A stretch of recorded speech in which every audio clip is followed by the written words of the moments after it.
Today on Grantham, reviewing the Steyr TMP. I've been killed by this weapon so many times in Counter-Strike. Therefore, it is a good weapon. Thank you for coming to my TED Talk. We'll see you next week. Okay, so we're reviewing the B&T TP9 US. A very interesting weapon for a couple reasons, but mostly because it fits into that really interesting category of personal defense weapon, because this is a very small compact package. You know, we're all about that on Grantham. So I think this certainly deserves a thorough review here on Grantham. Hope you'll enjoy it as we delve into TP9. But before we get into it, we of course have to thank the biggest sponsor of this channel, the Sonoran Desert Institute. A big thank you to them. If you're looking to get your start in gunsmithing, they are the people to go to. Go check them out. A big thank you to the Sonoran Desert Institute. And finally, the Patreon. Get in there. My camera guy would say it's bussin'. Point is, he's posting everything I don't want him to post. I am answering questions. It's a wonderful ecosystem. Go and check it out. Ladies and gentlemen, I often forgot, but most certainly not by me, Submachine Guns. Welcome to the channel. So, full disclosure, getting into it, I do have a relationship with B&T and the fact that I have reviewed a few of their weapons and they have sent me stuff. There's no exchange of money or ammunition or anything like that. But in the case of this particular guy right here, this is provided to us by our friends from Illumina Arms. Big thank you to them. And this particular TP9 was converted to essentially be a MP9N, which essentially just has a faster rate of fire and is one of the more modernized versions, and of course is select fire. But in any case, if you're not familiar with the TP9 or the MP9 or the MP9N, what we have here is a magazine-fed, semi-automatic or select fire weapon that is short recoil, rotating barrel operated. Very interesting system. And the question is, how does it play out? How does it work when you're actually using it while you're shooting? Good question. We'll get into it. But we're going to do what we always do. We're going to go tip to butt on this bad boy, just like the Navy loves.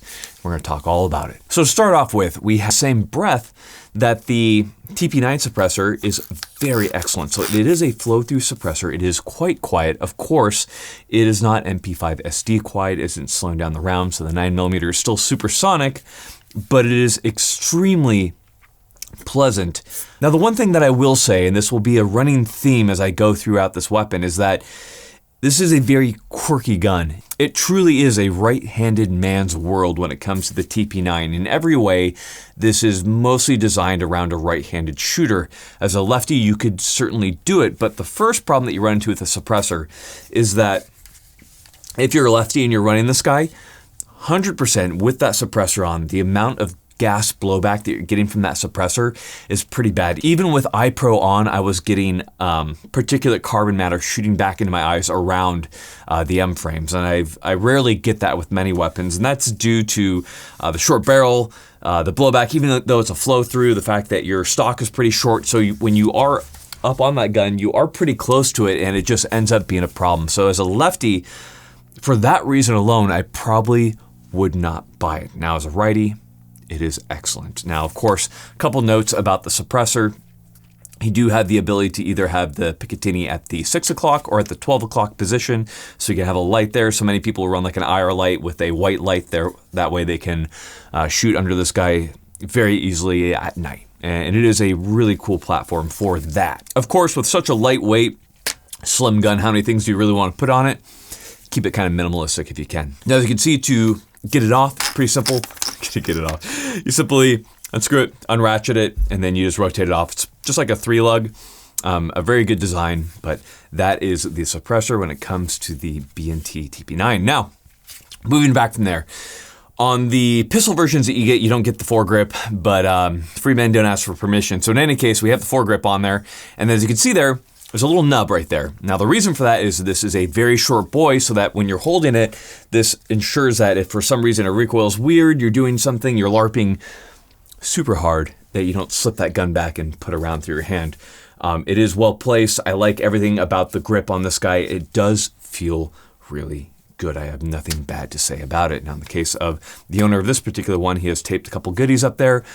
Probably Skittles, if I had to guess. And again, here's us talking about this being a right-handed man's gun. So there is no rail on the left side. The only rail is on the right-hand side and on the top. So if you are a lefty, your options are either having that light up front hanging off or having that light just right in front of your hand or on that suppressor if you have it. If you wanted any type of rail space over there, it's just not really an option for you. So again, just as a lefty, you're being discriminated against. And I am left-handed, but I shoot right, so I don't count myself among you guys. But in any case, that's another oddity for my left-handed shooters out there. But for my right-handed users out there, it is well-placed, well-designed, easy to use. You do have a premium when it comes to your rail space on your B&T TP9, so be conscious of that fact. Just be careful how much stuff you're going to put on here, because this gun can get way down pretty quick, and you can run out of that rail space super fast. Now, this is 100% a weapon that is designed to have a red dot on it of some type. The iron sights on this guy are 100% an afterthought as far as I'm concerned. So if you take a look, I'm going to pull the pressure pad off right there. That front sight right there is literally just a nipple. So you're aiming off that nipple. And then the rear sight is that nice little peep sight right there. In practice, when you're to get down to that level, you really have to crunch into it, and it is not a comfortable firing position. In every single way, this deserves some type of dot, and with a nice riser like we have on this guy right here, which is an ADM 1/3, that puts us at a very high height, and with an SMG or a PDW, that is wonderful. So just be aware of that factor. When you're getting this, that you must have an optic on this guy. So before I get into the controls, I do want to take a moment to talk a little bit about the operating mechanism, a little bit about the recoil of the TP9, specifically in full auto and semi. I shot a lot of TP9s in my day, and we did about 20-ish mags on this guy. And with the suppressor on there, firing plus P NATO ammunition from Norma, big thank you to Norma, we did have a pretty hard shutdown on this guy. So at about the 13 mag mark when we were filming, the gun entirely seized up, the trigger mechanism no longer worked, and it had been frozen up from carbon. So there's a couple things that could have caused that. Most likely it wasn't oiled enough from the owner when we got it. I'm not saying this is an unreliable gun in any way, but it just stands to reason that if you're going to be mag dumping with a suppressor on there, just like an MP5 SD, you need to keep those maintenance cycles to about 300 to 400 rounds, otherwise you will get shut down of even those weapons. So as a quick note there.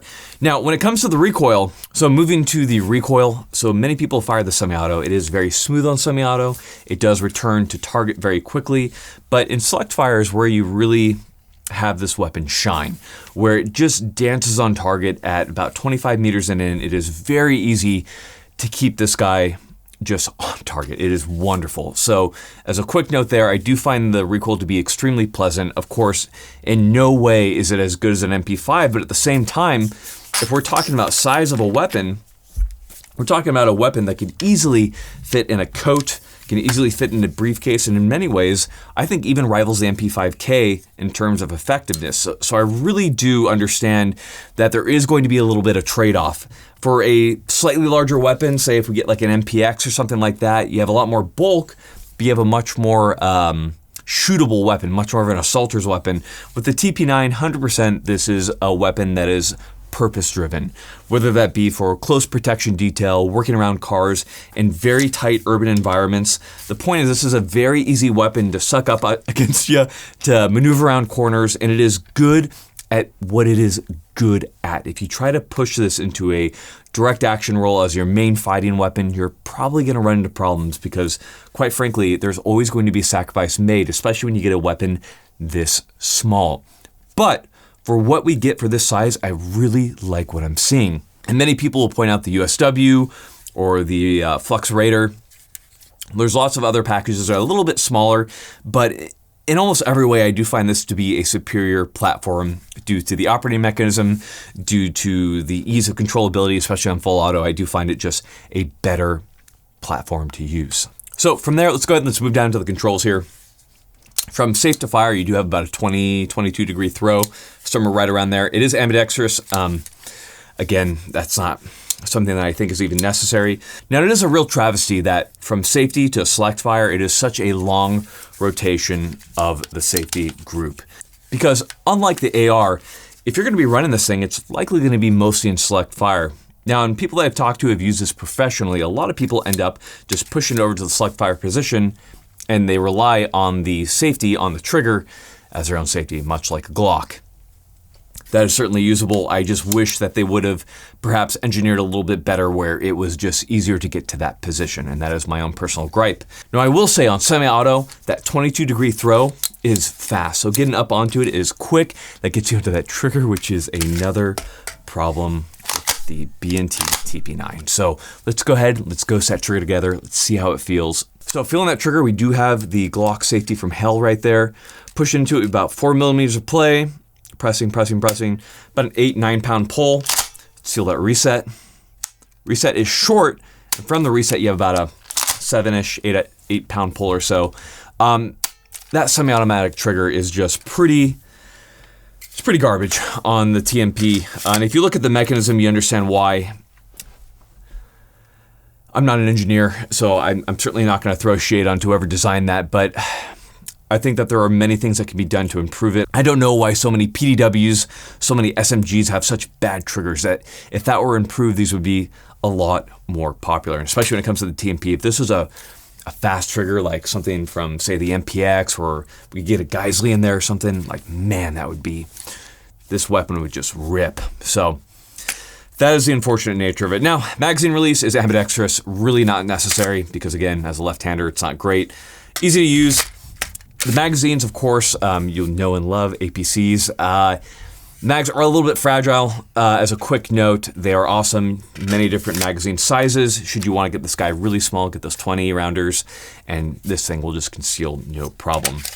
I haven't had any feeding issues with these particular magazines. They've been pretty reliable. My big gripe when it comes to the B&T TP9 is it does need a magwell flare, something a little bit more than what it has, because right now to be able to get it in there, you got to get this guy lined right up, and that does present a problem. And I understand that sacrifices must be made in order to get this thing as small as you can, but just like a slight amount, just like a Glock has, would be very much so appreciated when it comes to this particular weapon. Now, the one good thing that we can say is that when it comes to your reloads, very quick once you get the magazine in there, because it is a simple bolt release, because you do have bolt hold open on the last round. Insert that magazine, you can easily drop that bolt. Which also brings us to the fact that this is a closed bolt PDW, which is wonderful. If you fire the open bolts, it's a little bit more tricky to kind of keep them on target. So the closed bolt is awesome. Moving back from there, a lot of people have a problem with charging handle. They don't like it that much, because with the charging handle, when you pull it out, you do get that flex in it. It's pretty similar to what the MP7 has. It feels very MP7-like. I really don't have a problem with it. No problems for me when it comes to the charging handle on this weapon. And unlike the MP7, this charging handle doesn't bounce and hit my nose. So I do appreciate that. Now, moving down from there, we do have the stock. Stock, of course, folds to the right side. There are many different stock options out there. And once it's in that right side, you can still fire it closed, and you can also grab onto it for an additional grip and really keep this weapon from moving. You, of course, have your sling attachment point at the very back. You're going to want to run a single point when it comes to this teeny little guy right here. So when it comes to the PDW market, especially for the size that you're getting, despite all the weird quirks of the B&T TP9, I do tend to like it quite a bit. And I don't know why that is. Maybe it's because I have some weird fixation on the MP7 and it's very close in aesthetics. But in any case, I just tend to find myself liking it. It is a slow trigger, especially on semi-auto, but overall the recoil combined with the capabilities of this particular weapon make it a real winner in my book. It is hard to recommend it, especially when we're talking about the price. So we're looking at around $2K or so, and that's for the base model without the stock or the grip or anything like that. And especially that it's hard to get select fire versions. It is a real travesty. Again, please write your representatives. These laws are bullshit, as a quick note, and you should be able to get these in whatever configuration you would like.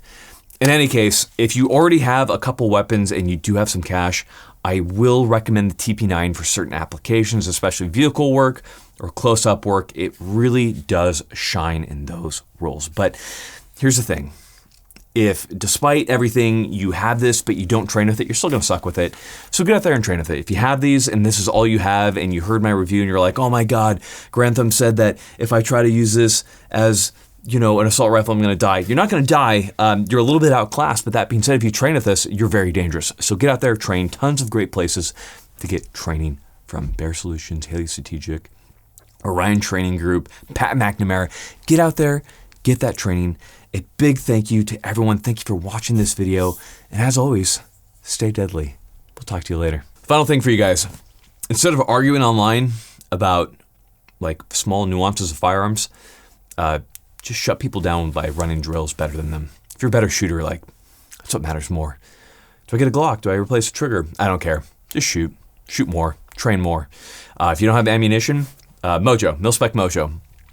Doesn't fire nearly as much as you think. This isn't me shitting on him at all.